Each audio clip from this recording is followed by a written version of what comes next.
et 12, comme ça, voilà. Donc pour calculer le périmètre, ou bien la longueur développée, quand c'est périmètre, c'est quand c'est fermé. Quand c'est fermé, on parle maintenant de périmètre, mais quand c'est pas fermé, on parle de longueur développée. Mais dans tous les cas, c'est la même chose. La longueur développée ou bien le périmètre, voilà, quand c'est fermé, longueur développée, c'est ça. C'est pas compliqué. On va faire 10 plus, et on fait 10 plus 15, ça fait 25. 25 plus 7, ça fait 32. 32 plus 12, ça fait 44. Longueur développée égale à 44 mètres. C'est tout. C'est simple.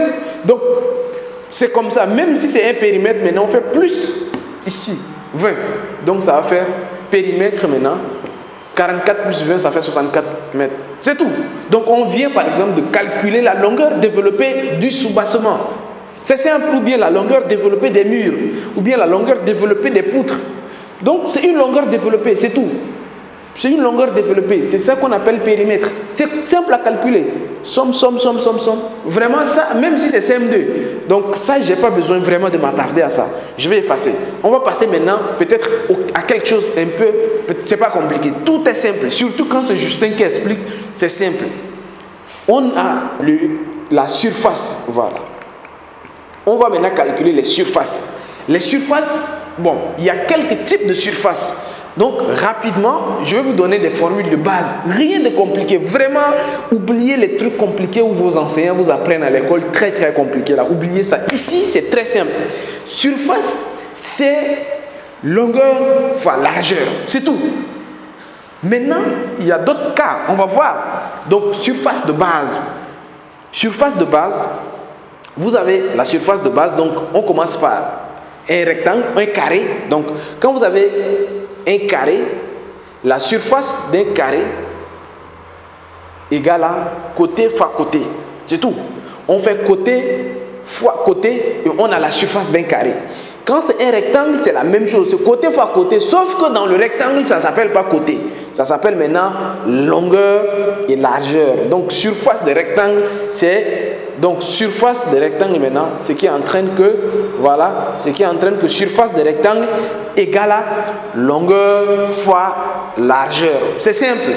On voit maintenant sur un triangle. Triangle, on a pris un rectangle ou un carré et on a divisé par deux. C'est ça qu'on appelle un triangle. Donc, vous prenez la même chose. Donc, quand vous avez à faire un triangle, c'est ça, hein? C'est pas compliqué. Triangle, on a la base, sauf que ici, c'est le terme qui change. La base et la hauteur, c'est tout. Donc, pour un triangle, comme je vous dis, pour un triangle, la surface, c'est un triangle, c'est un rectangle ou bien un carré qu'on a divisé par deux. Donc, on reprend la même surface, donc ça va être hauteur fois base. Donc, on va faire la base fois la hauteur divisé par deux. C'est tout. Rien de compliqué. Maintenant, peut-être, c'est tout, hein, c'est tout ce qu'il faut savoir. Maintenant, si on va pour un cercle, il y a le rayon. Donc, c'est un peu différent. Donc, il y a le rayon, mais c'est simple. Surface d'un cercle, c'est égal à pi r carré. C'est simple. On prend le rayon là, on l'élève au carré et on multiplie par pi. Pi, généralement, c'est 3,14. Il y a encore des chiffres après, mais la valeur de pi, c'est 3,14. Donc, voici les surfaces de base qu'il faut connaître. Rien de compliqué. Surface de base. Voilà. Maintenant, s'il y a des choses compliquées, autres, peut-être, voilà. Il y a également peut-être le trapèze. Trapèze. Si on prend un trapèze, c'est plus ou moins le même principe. C'est quelque chose qui est comme ça.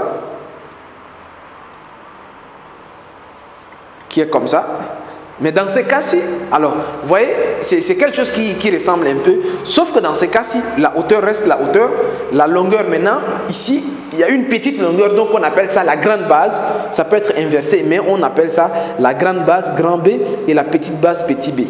Donc, pour calculer la surface de ça, vous voyez que c'est plus ou moins un rectangle qui est là, sauf que c'est un rectangle où une partie est enlevée. Dans ces cas-ci, la surface égale à la moyenne. Donc, on va faire la moyenne des bases. On va faire les deux bases là. On va faire d'abord leur moyenne. Donc, on va faire la moyenne des deux bases là. Donc, on va faire grande base plus petite base divisé par 2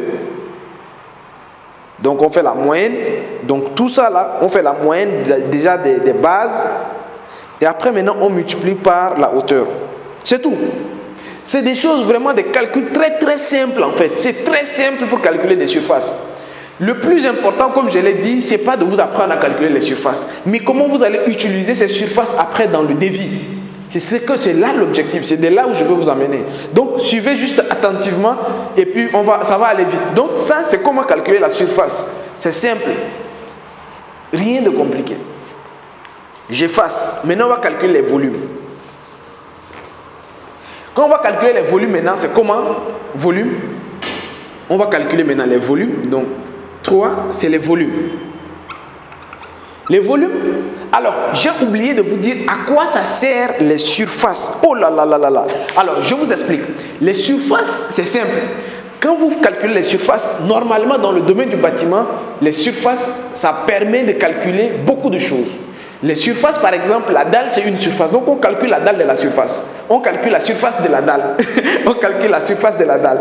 Donc, quand on calcule la surface de la dalle, on trouve peut-être la surface du béton. Donc, on peut se... Alors, béton, généralement, ce n'est pas calculé en surface, c'est en volume. Mais on va revenir juste après. Mais le carrelage, on trouve le carrelage. Le carrelage, il est calculé par surface. Vous avez également... l'étanchéité, c'est calculé par surface. Il y a beaucoup d'éléments qui, c'est par rapport à la surface qu'on calcule le prix du carrelage. Donc, quand vous partez pour acheter carrelage, on va vous demander le mètre carré. Vous voulez acheter le carrelage là pour combien de mètres carrés? Donc, c'est en fonction du mètre carré que vous avez que vous ajoutez un prix. On va le voir juste tout à l'heure après. Donc, on se calme. Maintenant pour le volume, ça permet de calculer, par exemple, je l'ai anticipé, ça permet de calculer le volume du béton, le volume de la maçonnerie, tout ça c'est important. On va maintenant voir ça en détail. Le volume, c'est pas compliqué. Vous avez vu que tout à l'heure, quand j'ai calculé, tout ce que j'ai calculé, il suffit maintenant d'ajouter la profondeur. Donc si vous avez un rectangle, comme ceci, vous calculez la surface du rectangle d'abord. Et après, maintenant, vous ajoutez tout simplement la profondeur.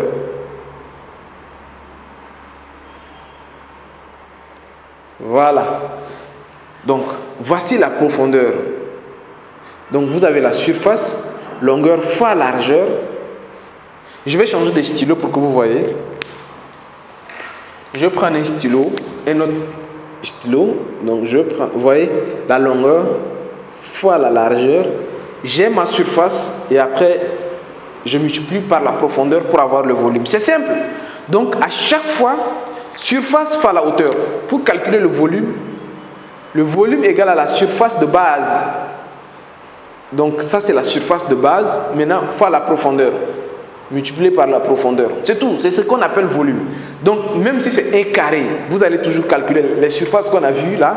Il faut juste ajouter la profondeur. Même si tout à l'heure, pour le cylindre qu'on a vu là, il suffit d'abord de déterminer la surface de base. La surface de base, on l'a vu comment ça se calcule. C'est ça la surface de base. Maintenant, fois la profondeur. C'est tout.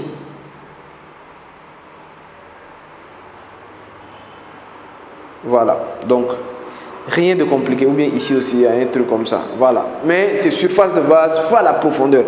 Vraiment, mais c'est rien de compliqué là.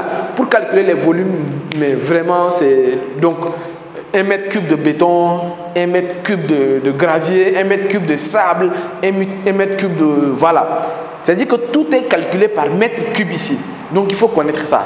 Maintenant, concrètement, comment on met ça dans un tableau? Parce que c'est là où, moi, c'est important. Une fois que vous avez calculé tous ces éléments-là, vous calculez les unités, les périmètres, les surfaces et les volumes, il faut les mettre maintenant dans un tableau. Et c'est ça qu'on va voir. Donc, pour faire ça, c'est simple. Ça, c'est un devis vraiment...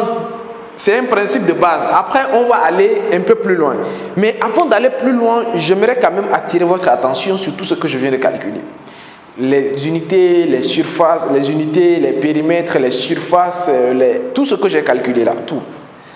Dans des logiciels comme AutoCAD, Archicad, Revit, SketchUp, vous pouvez avoir ce qu'on je viens de faire là, c'est ce qu'on appelle le devis quantitatif. C'est de déterminer les quantités, les surfaces, les unités, les périmètres. C'est ce qu'on appelle le devis quantitatif. On appelle ça le quantitatif. Le quantitatif, les logiciels que je viens de citer là peuvent vous donner le quantitatif. Maintenant, pour aller à l'estimatif, c'est là maintenant que je vais ajouter le prix. Donc, c'est compris. Moi, personnellement, je ne perds pas beaucoup de temps à calculer moi-même tous ces volumes-là, toutes ces surfaces. Je ne perds pas de temps, moi, à calculer tout ça. Parce que les logiciels comme Revit me donnent ça directement dans la nomenclature. Archicad te donne également les quantitatifs. Donc, je prends ces quantitatifs-là et je les mets directement dans des fiches Excel. D'ailleurs, je vais faire une vidéo. Je vais faire une vidéo où je vais vous expliquer avec des logiciels comme Revit. Revit te donne les quantitatifs, mais tu peux exporter ça directement dans Excel. C'est possible. Moi, je le fais souvent. Je calcule tout dans Revit. Je dessine tout dans Revit. Revit me donne tout ce qui est quantitatif dans la nomenclature et j'exporte ça en Excel directement. Donc, il y a un travail qui a été simplifié. Mais c'est important de connaître d'abord ce que je suis en train de faire là, ce que j'ai fait là. Il faut connaître d'abord et après maintenant le tableau. Le tableau, c'est simple. Le tableau, on va dire 1, donc on va dire numéro, on va dire désignation.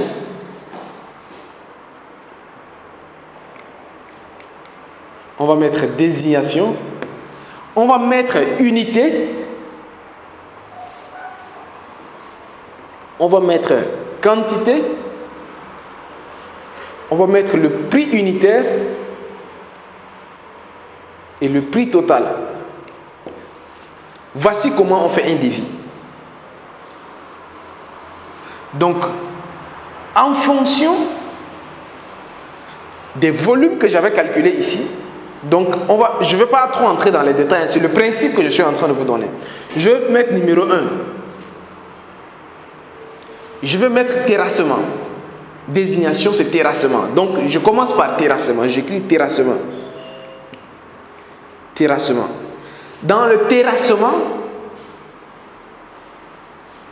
dans tout ce qui est terrassement, qu'est-ce qu'on a? On a unité sur le mètre carré. C'est-à-dire que dans le terrassement, on calcule la surface. Pour calculer un terrassement, c'est la surface du terrassement qui nous importe, qui est important.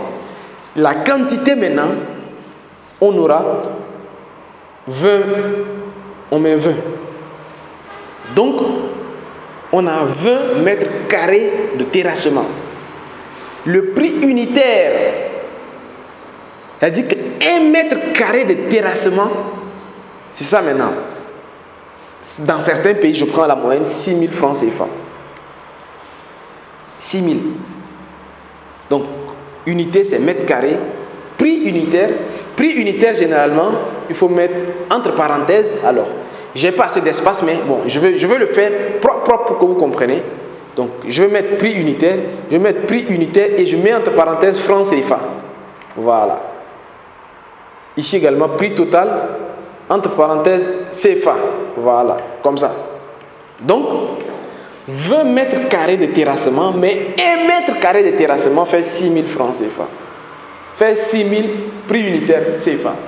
Le prix total, ça va faire 6 000 fois 20. Donc, ça fait 6, ça fait 12, 120. Donc, il faut 120 000 francs CFA pour faire 20 mètres carrés de terrassement. C'est un exemple que j'ai donné d'un terrassement. Après, on va dans béton. Après, on va dans ceci. On va dans implantation. Voilà. Donc, à chaque fois maintenant, on a des lots différents. Lot 2, lot 3, lot 4. Jusqu'à, on va maintenant faire le prix total. Donc, on va voir ici la somme de tous ces prix-là qu'on va mettre ici. Et donc, ça va vous faire un truc de 18 millions de francs CFA. Parce que c'est le prix total. Voilà. Donc là, je viens de vous amener très très simplement, dans toutes les étapes, je vous ai montré comment déjà. Et ça également, il y a Excel. Donc, nous, on forme, moi personnellement, j'ai un centre à Dakar où je forme les entrepreneurs en bâtiment. Dans la formation des entrepreneurs en bâtiment, ce qu'on fait, on les apprend à faire un devis de A à Z, mais après, on leur donne des fichiers. Ça, c'est un fichier Excel. C'est un Excel qui existe. Vraiment, ça, c'est pas compliqué. Vous avez tout ça. Vous calculez. Ce qui est important, c'est de calculer les quantités, les quantitatifs. C'est de calculer les quantitatifs. Et après, affecter un bordereau de prix et faire le prix. Donc, ici, Excel, c'est la somme. Donc, vous faites somme de ça, ou bien non, c'est le produit, voilà, ça c'est le produit plutôt. Vous faites le produit de ça fois ça, vous avez ça. Après, ça, plus ça, plus ça, plus ça, ici c'est la somme, voilà, ici c'est la somme de tout ça qui donne directement le prix ici. Rien de compliqué. Mais tout ça c'est dans une fiche Excel que nous, on forme des entrepreneurs en bâtiment. Donc, pour tous ceux qui veulent se former en entrepreneuriat bâtiment avec nous, on les facilite les choses, quoi. On les donne des méthodes qui les permettent d'aller vite. Mais pour toutes les personnes également qui aimeraient se former avec moi à distance, il n'y a pas de souci, on peut les accompagner également. Donc les amis, merci beaucoup d'avoir regardé cette vidéo. Vraiment, j'insiste sur le fait qu'on doit faire 100 000 abonnés. Les gars, le travail qu'on fait ici, ça mérite 100 000 abonnés ou pas. S'il vous plaît, partagez ce genre de vidéos autour de vous. Quant à moi, je vous dis à très bientôt. Au revoir et ciao, ciao.